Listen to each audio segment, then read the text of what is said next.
Hi hello friends good morning welcome to our channel. பார்த்தீங்கன்னா காலையில் 7 o'clock மேலே ஆயிடுச்சு இன்றைக்கி நான் எந்திரிக்கிறதுக்கு. நம்ம ஊரில் இருந்தோம்னா பயந்துக்கிட்டே தூங்கணும், காலையில் டைம் ஆயிரும் எந்திரிக்கணும்னு. இங்கே நம்மளை கேட்குறக்கு ஆள் இல்லை. ஸோ அதனால் நம்ம எப்போ வேணாலும் எந்திரிக்கலாம். எப்போ எந்திரிச்சாலும் பிரேக்ஃபாஸ்ட் நம்ம தான் செஞ்சாகணும். அதுக்கப்புறம் நைட்டே நான் பருப்பு எல்லாமே ஊற வச்சுருந்தேன், அரை டம்ளர் போட்டு. சரி காலையில் தோசை சுட்டுக்கலாம் அப்படிங்கிறதுக்காக. அதில் நிறைய ப்ரோட்டீனும் இருக்குது, நம்ம உடம்புக்கு ஹெல்த்தியான பிரேக்ஃபாஸ்ட்டும் கூட, ஈஸியாகவும் செஞ்சிடலாம். அதனால் பார்த்திங்கன்னா நைட்டே ஊற வச்சுட்டு படுத்துட்டேன். காலையில் எந்திரிச்சு அதை நான் கம்மியாக ஊற வச்சதுனால மிக்சியிலேயே அரைச்சிட்டேன். மிக்சியில் அரைச்சதுக்கப்புறம் கொஞ்சமாக அதுக்கு தேவையான அளவுக்கு உப்பு சேர்த்து நல்லா மிக்ஸ் பண்ணிக்கலாம். ஒரு 1 hour அப்படியே மூடி வச்சுருங்க. நம்ம இதில் இஞ்சி, ஒரு பச்சை மிளகாய், கொஞ்சமாக கொத்தமல்லி தழை இதெல்லாம் போட்டு அரைச்சோம்னாலும் ஒரு ஸ்மெல் நல்லாயிருக்கும், டேஸ்ட்டாகவும் இருக்கும். நான் பச்சை மிளகாயெல்லாம் ஆட் பண்ணல, ஏன்னா ஆதிரா சாப்பிட மாட்டா. ஸோ அதனால் நான் அதெல்லாம் எதுவும் ஆட் பண்ணல. நம்ம அந்த மாதிரி கூட செஞ்சுக்கலாம். 1 hour அப்படியே வச்சிடலாம். அதுக்கப்புறம் சரி தக்காளி சட்னி அரைச்சிக்கலாம். இதுக்கு பார்த்திங்கன்னா தக்காளி சட்னி இல்லைன்னா காரக்குழம்பு மாதிரி ஏதாவது, இல்லைனா சாம்பார், இதெல்லாம் தான் நல்லாயிருக்கும். தேங்காய் சட்னி செஞ்சோம்னா அந்த டேஸ்ட் இந்த தோசைக்கு செட் ஆகாது. ஸோ அதனால் தேங்காய் சட்னி நான் செய்ய மாட்டேன் எப்போவுமே. சரி வெங்காயம் பார்த்திங்கன்னா நான் ஒரு பெரிய வெங்காயம், ஒரு 3 தக்காளி எடுத்திருக்கேன். ரொம்ப ஈஸியாகவும் செஞ்சிடலாம் இந்த சட்னி. ஒரு பெரிய வெங்காயம், 3 தக்காளி எடுத்துகிட்டு கொஞ்சமாக எண்ணெய் விட்டுக்கலாம். எண்ணெய் விட்டதுக்கப்புறம் பார்த்திங்கன்னா கொஞ்சமாக பச்சை கடலப்பருப்பு ஆட் பண்ணிக்கலாம். பச்சை கடலப்பருப்பு ஆட் பண்ணதுக்கப்புறம் நம்மளுக்கு தேவையான அளவுக்கு மிளகாய் ஆட் பண்ணிக்கலாம். இந்த மிளகாய் கொஞ்சம் காரமாக இருக்கும். ஸோ அதனால் நான் 3 மிளகாய் ஆட் பண்ணியிருக்கேன்.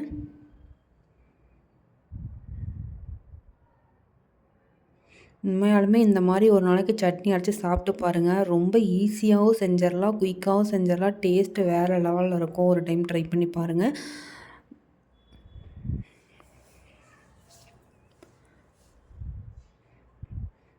தக்காளியெல்லாம் கொஞ்சம் நல்லா வெந்து வரட்டும். இங்கே பாருங்கள், இந்த அளவுக்கு வந்துச்சுன்னா போதும். அப்போ தான் இந்த பச்சை வாசம்லாம் போகும். அதுக்கப்புறம் நம்ம மிக்ஸி ஜாரில் ஆறுனதுக்கப்புறம் சேர்த்து நல்லா அரைச்சி எடுத்துக்கலாம்.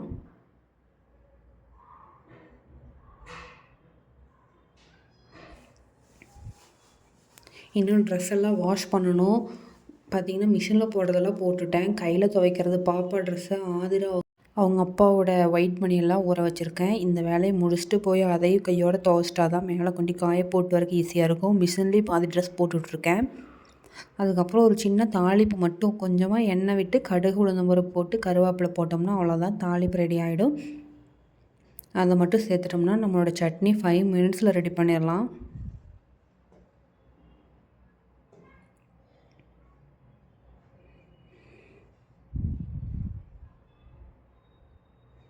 அவ்வளோதான், ரெடி பண்ணியாச்சு. பாப்பாவும் இன்னும் எந்திரிக்கல. நம்ம போய் ட்ரெஸ்ஸை துவைச்சிட்டு வந்துடலாம். அதுக்குள்ளே ட்ரெஸ்ஸை வாஷ் பண்ணிவிட்டு வந்துட்டு தோசை சுடுறதுக்கு ஆரம்பிச்சிட்டேன். பாருங்கள் தோசை எவ்வளோ சூப்பராக முறுமுறுன்னு வரும்னு பாருங்கள் நீங்களே.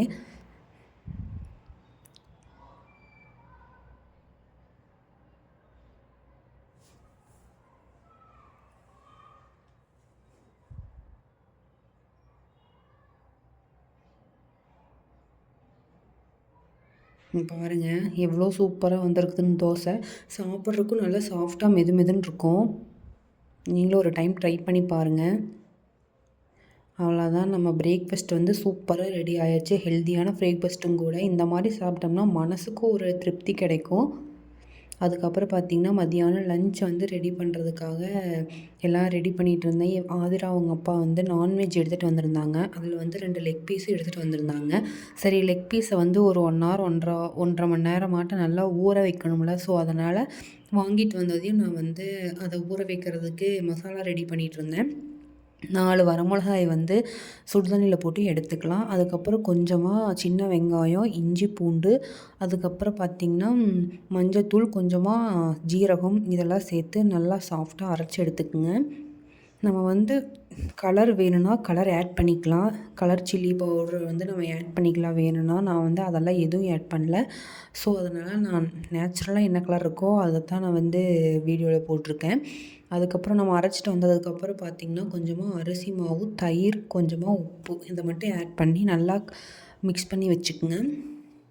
பாருங்கள் நல்லா மிக்ஸ் பண்ணதுக்கப்புறம் எப்படி இருக்கும் பாருங்கள், பார்க்குறதுக்கே சூப்பராக இருக்கும்.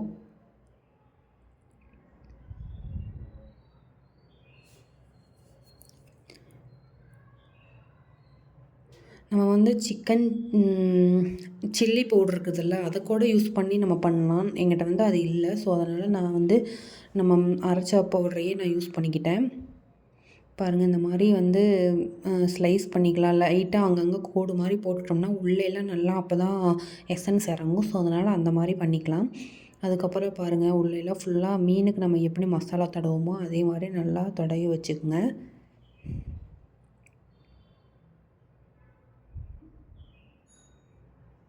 இதெல்லாம் செய்கிறது பிரச்சனை இல்லை ஃப்ரெண்ட்ஸ். வேலை எல்லாம் ஊருப்பட்ட வேலை. நம்ம வந்து காலையிலேருந்து ரெஸ்ட்டெல்லாம் எடுக்க முடியாது. தொடர்ந்து காலையில் பிரேக்ஃபாஸ்ட், மத்தியானம் லஞ்ச், நைட் டின்னர் ரெடி பண்ணிகிட்டே இருக்க வேண்டியது தான். அதுக்கப்புறம் சரி சிக்கன் பிரியாணி செஞ்சுக்கலாம். நம்ம வந்து ரெகுலராக வந்து கிரேவி மாதிரி தான் செய்வோம். ஸோ இன்றைக்கி சிக்கன் பிரியாணி மாதிரி செஞ்சுக்கலான்னு சொல்லிவிட்டு கொஞ்சமாக சிக்கனில் பார்த்திங்கன்னா மிளகாத்தூள், கொஞ்சமாக தயிர், கொஞ்சமாக சால்ட்டு இதை மட்டும் ஆட் பண்ணி நல்லா மிக்ஸ் பண்ணி வச்சுக்கோங்க. ஒரு 1/2 மணி நேரம் நல்லா ஊறட்டும். அப்போ தான் அது வந்து நம்ம சிக்கன் எடுத்து சாப்பிட்றப்ப அந்த டேஸ்ட் வந்து நல்லாயிருக்கும் உண்மையாலுமே. ஃபஸ்ட்டெலாம் நான் அப்படி பண்ண மாட்டேன். சிக்கனை அப்படியே போட்டுருவேன். நிறையா வீடியோஸ்லாம் பார்த்து தான் நானே இப்போ இந்த மாதிரி பண்ண ஆரம்பிச்சிருக்கேன். உண்மையாலுமே அதுக்கும் இதுக்கும் நிறையா டிஃப்ரெண்ட் தெரியுது. சிக்கன் எடுத்து நம்ம சாப்பிட்றப்ப அந்த டேஸ்ட் வந்து உள்ளே நல்லா இறங்கியிருக்குது. ஸோ அதனால் நீங்களும் இந்த மாதிரி ட்ரை பண்ணி பாருங்கள். அதுக்கப்புறம் கொஞ்சமாக வந்து பிரியாணி மசாலா வந்து ரெடி பண்ணிக்கலாம். பிரியாணி மசாலாவும் நான் சேர்த்த மாட்டேன். இந்த மாதிரி மசாலா செஞ்சு தான் நான் சேர்த்திக்குவேன். அதில் பார்த்திங்கன்னா கொஞ்சமாக மிளகு, கொஞ்சம் ஜீரகம், அதுக்கப்புறம் கொத்தமல்லி, அதுக்கப்புறம் பார்த்திங்கன்னா நம்மளோட பிரியாணியில் இருக்கிற பிரியாணி கொஞ்சம் கல்பாசி கொஞ்சம், பிரியாணி தழை கொஞ்சம், ஒரு பட்டை, ஒரு ஏலக்காய் அவ்வளோதான். இதை மட்டும் போட்டு நல்லா ஃப்ரை பண்ணிக்கங்க. ஃப்ரை பண்ணி மிக்சியில் நல்லா அரைச்சி எடுத்துக்கங்க. அரைச்சி எடுத்ததுக்கப்புறம் பார்த்திங்கன்னா நம்ம செய்ய ஆரம்பிச்சிடலாம். ஃபஸ்ட்டு நெய்யும் ஆயில் நான் 2ம் ஆட் பண்ணிக்குவேன். ஆட் பண்ணதுக்கப்புறம் கொஞ்சமாக கல்பாசியும் பிரியாணி தழையும் ஆட் பண்ணிவிட்டு வெங்காயத்தை போட்டுடலாம். நல்லா கொஞ்சம் பொன்னிறமாக ஆனதுக்கப்புறம் இஞ்சி பூண்டு பேஸ்ட் வந்து நம்ம சேர்த்துக்கலாம். இஞ்சி பூண்டு பேஸ்ட்டு சேர்த்து நல்லா கொஞ்சம் நேரம் கிளறி விடுங்க. ஏன்னா வெங்காயம் வந்து ப்ரௌன் ஆனால் தான் டேஸ்ட் நல்லாயிருக்கும். அதுக்கப்புறம் நம்ம வந்து தக்காளி ஆட் பண்ணிக்கலாம். நான் வந்து இன்றைக்கி 2 தக்காளி எடுத்திருக்கேன்.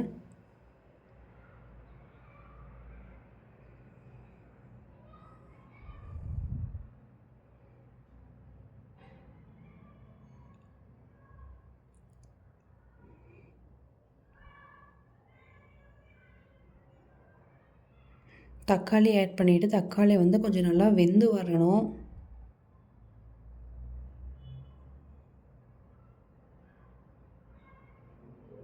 பாருங்கள், தக்காளி வேகிறதுக்கு நம்ம கொஞ்சமாக உப்பும் மஞ்சள்தூளும் ஆட் பண்ணிக்கலாம். சில பேர் மஞ்சள்தூள் வந்து பிரியாணிக்கு ஆட் பண்ண மாட்டாங்க. நான் கொஞ்சம் போடுவேன். தக்காளி நல்லா வெந்து வரட்டும்.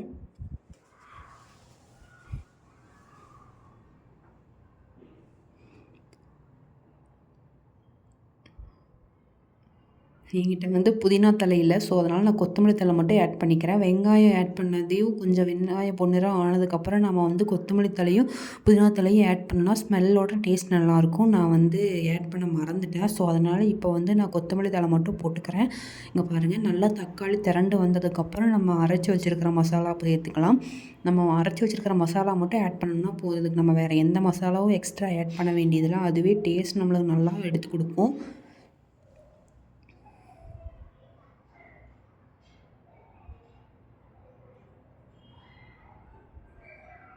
அவ்வளோதான். இங்கே பாருங்கள், சூப்பராக ரெடி ஆகிடுச்சு. இப்போ நம்ம வந்து சிக்கனை வந்து ஆட் பண்ணிக்கலாம். இந்த சிக்கன் பார்த்திங்கன்னா அன்றைக்கி நான் ஒரு டைம் எடுத்து செஞ்சுருந்தப்ப சிக்கன் வந்து ரொம்ப நேரம் வேக விட்டங்காட்டி கொஞ்சம் குழஞ்ச மாதிரி ஆயிடுச்சு. இந்த டைம் வந்து ஒரு 10 மினிட்ஸ் மட்டும் நான் வேக வச்சுக்கிறேன். ஏன்னா வந்து ரொம்ப நேரம் வேக வைக்க வேண்டியதில்லை. ஒரு 10 மினிட்ஸ் வந்து கலரி விட்டுட்டு ஒரு 10 மினிட்ஸ் வந்து லைட்டாக தண்ணி விட்டுட்டு வேக வச்சிங்கன்னா போதும். அதுக்கப்புறம் விசில் வரதுலேயே சூப்பராக வெந்து வந்துடும்.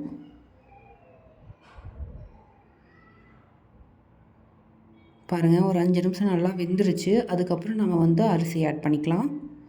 நான் வந்து 2 டம்ளர் அரிசி ஆட் பண்ணியிருந்தேன். அதுக்கு தகுந்த அளவுக்கு நான் 4 டம்ளர் தண்ணி விட்டுருந்தேன். 4 டம்ளர் ஃபஸ்ட்டே வந்து சிக்கனுக்கு 1/2 டம்ளர் ஊற்றி வேக வச்சதுனால நான் 4 டம்ளர் கரெக்டாக ஊற்றிருந்தேன். நம்மளுக்கு வந்து சிக்கன் வேகிறதுக்கு தண்ணி இன்னும் வேணும்னா கொஞ்சம் எக்ஸ்ட்ரா கூட நம்ம ஆட் பண்ணிக்கலாம். அதுக்கப்புறம் நல்லா மிக்ஸ் பண்ணிவிட்டு உப்பெல்லாம் கரெக்டாக இருக்கான்னு பார்த்துக்குங்க.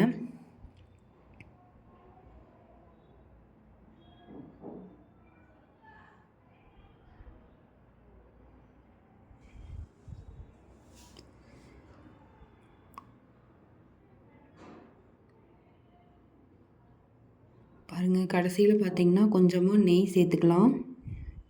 நெய் சேர்த்துட்டு கொஞ்சமாக கொத்தமல்லி தழையும் ஆட் பண்ணிக்கலாம். அவ்வளோதான். ஒரு கொதி வந்ததுக்கப்புறம் உப்பு மட்டும் கரெக்டாக இருக்கான்னு பார்த்துட்டு நம்ம வந்து குக்கரை க்ளோஸ் பண்ணி வச்சிடலாம்.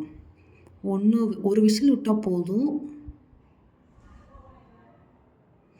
நிறையா பேர் வந்து ஒரு விசில் விட்டதுக்கப்புறம் அடியில் தோசைக்கல் வச்சு மேலே தம் வைப்பாங்க. ஸோ நான் அந்த மாதிரிலாம் இன்றைக்கி எதுவும் ட்ரை பண்ணல.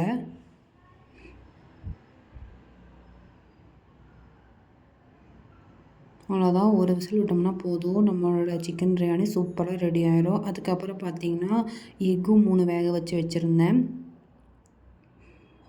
கடைசியாக பார்த்தீங்கன்னா நம்ம வந்து லெக் பீஸ் வந்து பொரிக்கலாம். பாருங்கள் எப்படி ஊறி சூப்பராக வந்துருக்குதுன்னு. எசன்ஸ்லாம் நல்லா உள்ளே இறங்கிருச்சு.